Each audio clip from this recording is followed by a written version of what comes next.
យើងមិនអាចយកឈ្នះពួកគេនៅលើសមរភូមិបានទេទោះយើងមានអាវុធទំនើបជាង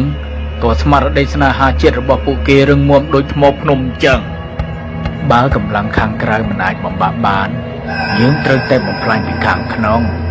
សង្គ្រាមដ៏ល្អបំផុតគឺជាសង្គ្រាមដែលសត្រូវមិនដឹងថាយើងកំពុងតែច្បាំង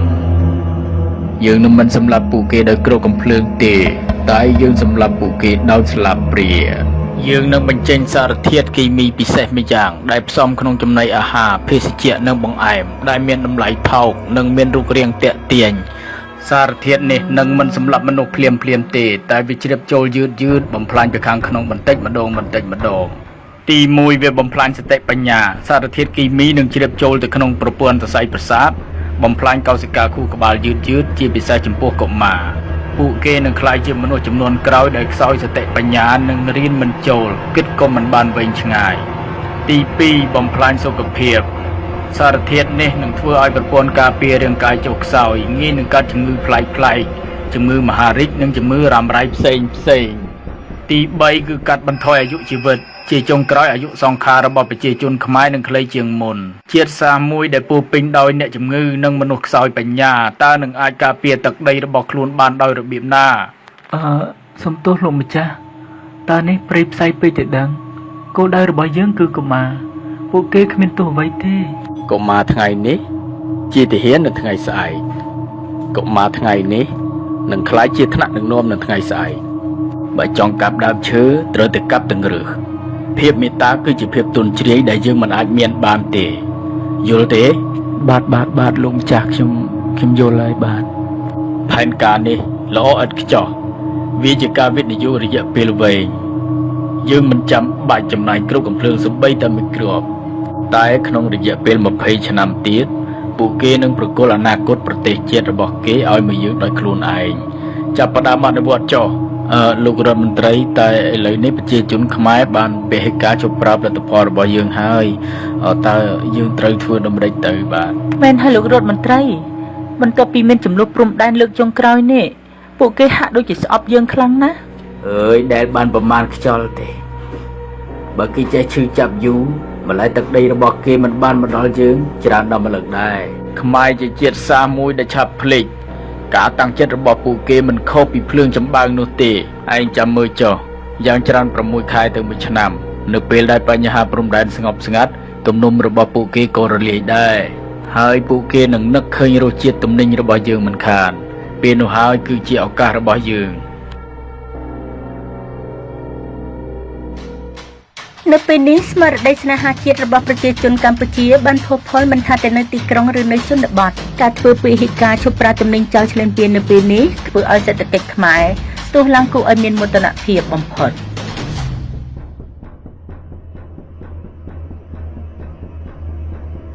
ម៉ាទិញនំអានេះឲ្យកូនមកហើយអានោះបោះសៀមទីកូនណានេះម៉ាអាយ៉ាគេទៅចុះតម្លៃគួរសមនេះពងតក្រផងបងមើលបន្លែស្រស់សិនអីអានឹងយកមកពីសៀមបងបន្លែបោះសៀមស្រស់ដល់ហើយណែអញស្លឹងមើលអីគេហ្នឹងអើយគ្នារករបស់សៀមដុតឃើញមានអញ្ចឹងអូនអើយរបស់សៀមស្អែកនាំចូលមកឲ្យអូនបងអីវ៉ាន់ថៃចូលស្តុកនៅបងមានអូនមានទៅមកពីម្សិលមិញនឹងឯងអូនអូយមានបញ្ចុះតម្លៃពិសេសហើយមានរង្វាន់ទៀតណាអូនសូមអបអរលោកឧត្តមសេនីយ៍ពេលនេះនាងខ្ញុំទទួលដំណឹងថាប្រជាជនខ្មែរកំពុងតែបាក់ទឹកបាក់ដីមកប្រាប់ផលិតផលយើងវិញហើយចាការព្យាករណ៍របស់លោកឧត្តមសេនីយ៍ពិតជាមិនខុសមែនលោកឧត្តមសេនីយ៍បាននិយាយថា6ខែទៅ1ឆ្នាំឥឡូវមិនទាន់ដល់ផងគ្រាន់តែបញ្ហាព្រំដែនស្ងប់តែបន្តិចសោះពួកគេក៏ត្រឡប់មកវិញនេះគឺជាដំណឹងដែលគួរឲ្យរីករាយណាស់ចាំមើលតែ20ឆ្នាំទៀតយើងនឹងសើចឲ្យអាយះមាត់តែម្ដងមើលទៅប្រហែលជាមិនដល់20ឆ្នាំទេដឹងលោកប្រធានព្រោះថាអាជីវករខ្មែរមួយចំនួនឃើញអូយខំប្រើល្បិចគ្រប់យ៉ាងដើម្បីបានទំនិញយើងយកទៅលក់រឿងនេះគេមិនអាចបន្ទោសយើងបានទេពីព្រោះតែគេលងងដោយខ្លួនឯង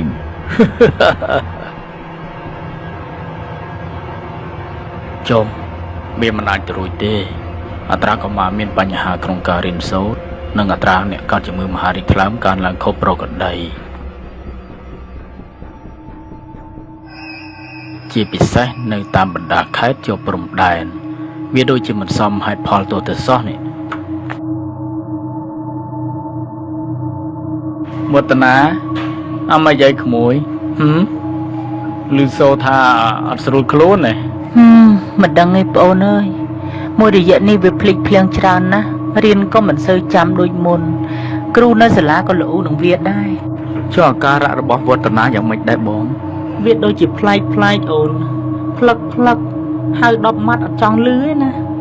ចុះនំកញ្ចប់នេះបងឲ្យវឌ្ឍនាញ៉ាំពីងកាល់ដែរបងឥឡូវឬក៏យូរហើយទេនំនេះបងដូចជាឲ្យអូនញ៉ាំយូរដែរហើយវាកើតអីមែនអូនខ្ញុំគិតថាលោកគ្រូពេទ្យវិចិត្រកំទិនអាស្រន់ស្លោពេករឿងក្មួយលោកគ្រូឈឺជួនកាលវាគ្រាន់តែជាជំងឺកាត់ឡើងទៅតាមរដូវកាលតែប៉ុណ្ណោះខ្ញុំនៅតែជឿជាក់ថាបញ្ហាខុសប្រក្រតីខាងលើនេះគឺបណ្ដាលមកពីចំណីអាហារដែលយើងនាំចូលមកនឹងឯងរឿងនេះមិនមែនជារឿងតូចតាចទេលោកវិចិត្រជួនកាលវាអាចធ្វើឲ្យប៉ះពាល់ទំនាក់ទំនងការទូតជាថ្មីក៏ថាបានដែរណាខ្ញុំដឹងលោកប្រធានក៏ប៉ុន្តែនេះគឺជាអាយុជីវិតរបស់ប្រជាជននិងជាអនាគតរបស់កូនចៅយើងចំនួនក្រោយណាលោកប្រធានឥឡូវចេះលោកទៅរកផុសតាំងឲ្យបានសិនមកណាទៅរកផុសតាំងឲ្យបានសិនមកហើយចាំមកជួបខ្ញុំអូខេបាទលោកប្រធានបាទអរគុណលោកប្រធាន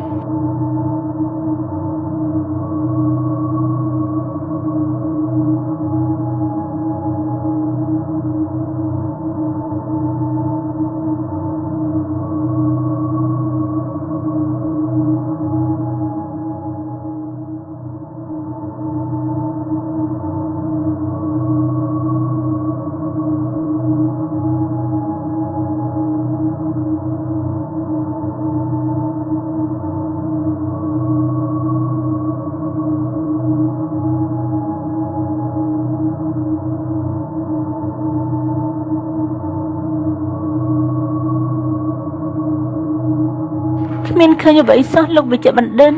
ការធ្វើតេស្តរាប់សិបលើកដោយប្រើវិធីសាស្ត្រស្តង់ដារមិនបានបង្ហាញអ្វីខុសប្រក្រតីទេសំណាក់ទាំងអស់ស្អាតតាមបច្ចេកទេសប៉ុន្តែនាងខ្ញុំអស់លទ្ធភាពហើយលោកគ្រូពេទ្យ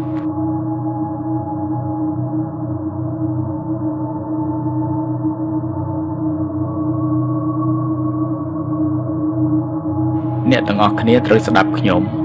ពួកគេខំប្រឹងលាក់យើងសម្បើមណាស់តែយើងមិនត្រូវចោទចាញ់ចដាច់ខាតយើងត្រូវតែប្រើប្រាស់បច្ចេកវិទ្យាចុងក្រោយដើម្បីវិភាគរោគមើលខ្មោចដែលគេខំប្រឹងលាក់ទុកទាំងនោះឥឡូវអ្នកទាំងអស់គ្នាមានតែការតស៊ូទាំងអស់គ្នា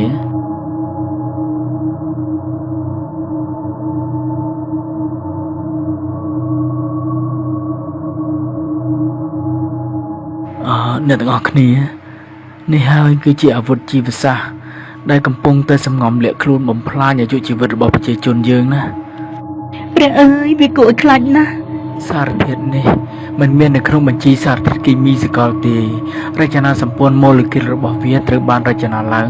យ៉ាងប៉ិនប្រសប់ពួកយើងទាំងអស់គ្នារៀបចំឯកសារ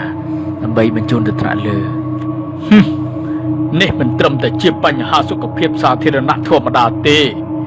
នេះគឺជាការប្រកាសសង្គ្រាមដោយគ្មានផ្សែងត្រឹមត្រូវណាស់លោកប្រធានយើងមិនអាចបណ្តែតបណ្ដោយបានជាដាច់ខាតលោកគ្រូពេទ្យជាវិចិត្រសូមលោកធ្វើសន្និសីទកាសែតមួយជាបន្ទាន់បាទលោកប្រធានបាទអរគុណលោកប្រធានបងប្អូនខ្មែរជាទីគោរពសត្រូវមិនដែលឈប់ចង់បានទឹកដីយើងទេពេលនេះសមរភូមិបានផ្លាស់ប្ដូរពីព្រំដែនមកដល់ចានបាយនៅក្នុងផ្ទះរបស់យើងម្នាក់ហើយពួកគេចង់ឲ្យកូនយើងល្ងងខ្លៅចង់ឲ្យយើងខ្សោយនិងស្លាប់មុនអាយុសូមបងប្អូនមេត្តាប្រុងប្រយ័ត្នកុំលោភលន់នឹងរបស់តម្លៃថោករហូតភ្លេចគិតពីសុខភាពនិងអនាគតកូនចៅសូមងាកមកគាំទ្រផលិតផលខ្មែរបន្លែត្រីសាច់ដែលដាំដុះដោយកសិករខ្មែរអាចមិនមានសម្បកវិខ្ចប់ស្អាតតែវាមានសុវត្ថិភាពនិងពោពេញទៅដោយសេចក្តីស្រឡាញ់របស់ជនរួមជាតិយើងកម្លាំងរបស់ជាតិគឺស្ថិតនៅលើសុខភាពនិងបញ្ញាញាណរបស់ប្រជាជនកុំឲ្យសត្រូវឈ្នះសង្គ្រាមដោយសារតែការធ្វេសប្រហែសរបស់យើងនៅលើចានបាយឡើយហើយដឹងស្អីទេផ្សាយខ្ញុំញ៉ាំអាហារថៃមួយជីវិតឯងមិនឃើញមានកាត់អីផងអើយអ្នកឯងទាល់តែឃើញក្តាមមឈូសបានស្រក់ទឹកភ្នែក nè ơiខ្ញុំទៅផ្សារទិញបានអីវ៉ាន់ថៃច្រើនណាស់ថ្ងៃនេះហ៎ អូគេចូលស្តុកថ្មីឯនេះអើយនិយាយទៅយើងមិនដឹងជាមនសិការស្អីទេមកសង្គ្រាមគេចប់ទៅហើយដែរមែនហើយនអើយតែយើងធ្វើល្អងគេក៏ល្អនឹងយើងវិញដែរហើយគិតយ៉ាងម៉េចទេប្រជាជនខ្មែរយើងឥឡូវអត់គិតពីវិរៈកងទ័ពជួបមកដែលខំពលីជីវិតដើម្បីការពារជាតិមាតុភូមិសោះ អូយអ្នកអើយចឹងបានគេថាគេឌីលយើងវាមិនខុសមែនណាអ្នកយើងនេះវាដូចភ្លើងចម្បាំងមែនហ្នឹងណាឆ្ងាញ់ណាស់របស់គេ អើយថ្ងៃនេះដាច់ម៉ួយអត់មានម៉ួយមកគ្រាប់សោះព្រោះតែម្នាក់គុំត្រតែរបស់ចៅ មកអ្នកអើយទៅវិញទៅណារោងចក្រយើងបិទហើយតោះយើងមែនហើយតោះទៅវិញទៅទោះបីជាយើងនៅក៏រោងចក្រយើងមិនបានបើកវិញដែរ The number of infected people has increased significantly. ទិន្នន័យនៅឡើងខ្ពស់ដដែលគិតយ៉ាងណាទេ លោកគ្រូពេទ្យជួយកូនខ្ញុំផងលោកគ្រូពេទ្យ មិនអីទេចាំលោកគ្រូជួយ អើយលោកគ្រូពេទ្យខ្ញុំប្រចាំលបងឯងមករយៈសិនសង្ឃឹមតែខ្ញុំមានលុយយកមកលោះវិញណាលបងព្រោះតែអាហាររបស់ចៅធ្វើឲ្យចៅយើងស្លាប់ហើយតាវាដល់ចៅឡើងចៅអស់តែនឹងប្រែរបស់វាហ្នឹងហើយចៅឡើងស្លាប់ជាដំណឹងដ៏រីករាយនៅពេលនេះស្ថានភាពអ្នកជំងឺបានថយចុះគួរឲ្យកត់សម្គាល់ប្រជាជនខ្មែរ 100% បានងាកមកប្រើផលិតផលខ្មែរគ្រប់គ្នាពិតជាចម្លែកណាស់លោកដុកទ័រទើបតែអនិច្ចកម្មទៅកាលពីអាទិត្យមុនដោយជំងឺដាច់សរសៃឈាមខួរក្បាលហើយឥឡូវនេះលោកឧត្តមសេនីយ៍ក៏ឈឺម្នាក់ទៀត គ្រាន់តែដឹងថាខាងកម្ពុជាបានដឹងល្បិចលោកឧត្តមសេនីយ៍ក៏ឈឺធ្ងន់ភ្លាមអើយពិតជាអាណិតលោកណាស់ មែនហើយគួរអាណិតលោកណាស់មិននឹកស្មានថាផែនការកលាប់ចាក់អញ្ចឹងសោះហើយខំសង្ឃឹមថាប្រជាជនខ្មែរចូលនន្ទាក់យើងទៅហើយតែឥឡូវចប់បាត់ ការឈឺចាប់បានបង្រៀនយើងការវិនិច្ឆ័យបានដាស់យើងការភ្លេចភ្លាំងមួយគ្រាបានបដូរមកវិញនឹងការឈឺចាប់មួយចំនួនសត្រូវអាចបំផ្លាញសុខភាពយើងបានមួយចំនួនតែពួកគេមិនអាចបំផ្លាញស្មារតីយើងជារៀងរហូតបានទេយើងធ្លាប់ភ្លេចម្ដងរួចមកហើយតែលើកនេះយើងនឹងចងចាំមេរៀនដែលស្រោចដោយឈាមនិងទឹកភ្នែកទុកក្នុងខួរក្បាលរបស់យើងបដិញ្ញាថានឹងមិនឲ្យប្រវត្តិសាស្ត្រដ៏ឈឺចាប់នេះកើតមានឡើងជាលើកទី2ជាដាច់ខាតនៅលើដីសវណ្ណភូមិនេះកៅដឹងទេត្រីនេះមកពីកសិដ្ឋានរបស់ពូសុកនៅឯភូមិយើងឯបន្លែនេះមកពីសួនរបស់មីងធីតាអង្ករនេះមកពីស្រែរបស់យើងផ្ទាល់ណាចៅ ខ្ញុំដឹងលោកតាអ្នកគ្រូនៅសាលាប្រាប់ថាអាហារនីមួយៗដែលយើងញ៉ាំគឺជាការបោះឆ្នោតឲ្យអនាគតប្រទេសជាតិ ចៅនិយាយត្រូវហើយកាលពីចំនួនតាមនុស្សជាច្រើនបានបោះឆ្នោតខុសពួកគេបានបោះឆ្នោតឲ្យរសជាតិឆ្ងាញ់មួយពេលនិងតម្លៃថោកមួយគ្រារហូតស្ទើរតែបាត់បង់អនាគតមួយចំនួនការឈឺចាប់នោះវាបានខ្លាចជាមេរៀនដែលត្រូវបង្រៀនកូនចៅតរៀងទៅ នៅតាមសាលារៀនគ្រប់កម្រិតមុខវិជ្ជាសុវត្ថិភាពស្បៀងអាហារបានក្លាយជាមុខវិជ្ជាកាតព្វកិច្ចនៅថ្ងៃខួបមរណភាពរបស់លោកវិជ្ជបណ្ឌិតជាវិចិត្រគេប្រារព្ធទិវាជាតិនៃការដឹងគុណចានបាយខ្មែរ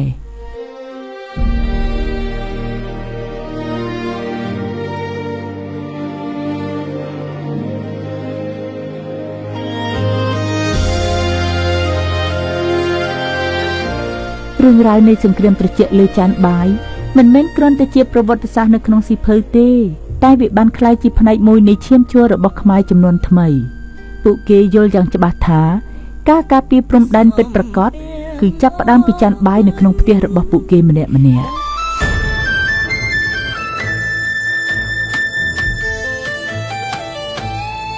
กับថ្មចំណាំកូនខ្មែរត្រូវចាំឈប់គុំត្រូលចោលរាប់រយឆ្នាំហើយគេមិនថយក្រោយលើកទ័ពចូលមកឲ្យយើងខ្ទេចខ្ទីវីរៈជនពលីប្រទេសជាតិវឹកវរ វាដែលកុហកគេថាយើងនេះទេអ្នកធ្វើភ្លាមកសំដែងតួល្អផ្សព្វផ្សាយបន្តឲ្យគេអាណិតតែបនមិនជួយដោយឲ្យសម្ពុតបង្ហាញការពិត